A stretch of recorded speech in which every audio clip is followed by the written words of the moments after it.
Hi everybody, it's Billy and Meghan Buselli here. We hope that you're having a wonderful Saturday with your families and that you enjoyed last night's message, because we know that we did. We are truly missing you guys back at home. Two emotions keep replaying in my mind about you all. The first emotion is just so much thankfulness for you all, for the friendships, for the deep relationships, just for the family environment that you all create.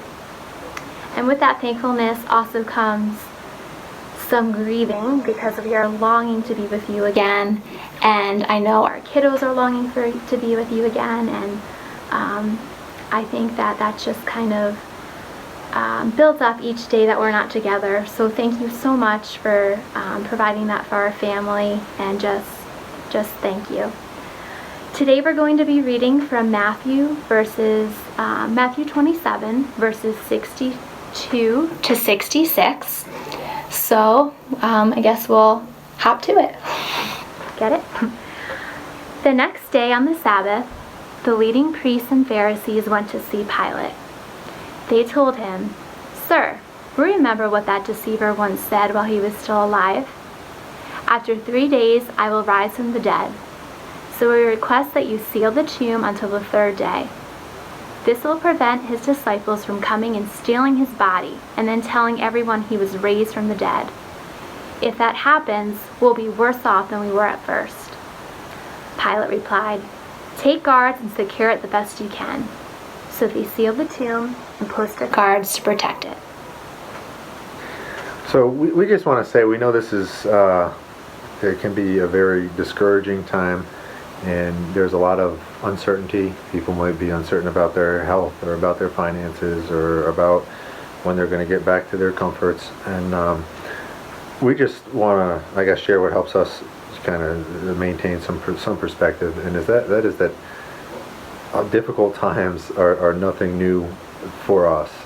As a nation, we were conceived in adversity with the Revolutionary War, and then fast forward 100 years or more, and then you have World War II, and the same generation that fought and won World War II also lived through the Great Depression, and that's why they're called the Greatest Generation. And then more recently we've gone through 9/11, and then the shock that happened there, and then the wars that followed and still kind of rage.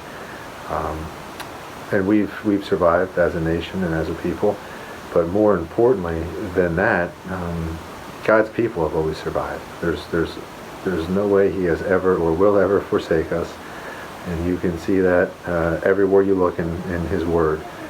You can go back to Israel, and they're 400 some odd years in captivity in Egypt, and then having to wander the desert for another 40 years. Or you can see how after they finally reached the Promised Land, they didn't uphold their end of the bargain, and they were exiled and taken in captivity again and enslaved again, and God still never forsake them. The early church, it was not an easy time to be a Christian, but God was there. Right now around the world there's still a lot of persecution, and it's ever increasing, and it's still not an easy time for many people to be a Christian, but God hasn't forsaken them.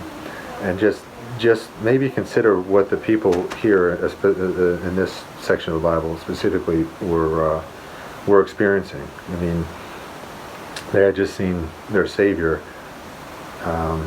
crucified, right? These were the same people that followed Him.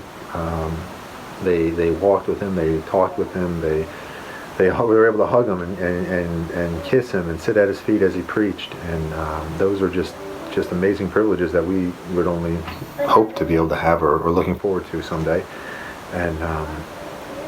And they put all their hope in Him as this Messiah, the Savior that they were waiting for centuries.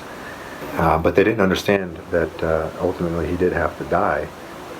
And just imagine how discouraged they were when they woke up on Saturday and they realized that the man they put all their hope in was betrayed, and he was imprisoned, and he was humiliated, and he was mocked, and he was beaten, and he was battered, and he was tortured, and he was murdered. and then he was thrown into a grave and locked away, and guards put on it. And just imagine all the uncertainty that they had. But that time didn't last long. And just a few short days later, Jesus, he came walking out of that grave, and he brought with him victory. And with that victory comes for us and all who believe in him, there comes the only kind of hope and the only kind of certainty and security that is ever going to matter to us. So that's the perspective we try to maintain, and we hope it helps. We know it helps, at least it helps us. And so keep that in mind until we can meet again. And it won't come soon enough. Like Megan said, we miss you guys very, very much. We love you all. We're so grateful that we got to know you really well over the last few years. It makes this time actually a little easier to go through. So until then, until we see each other again, we love you. God bless.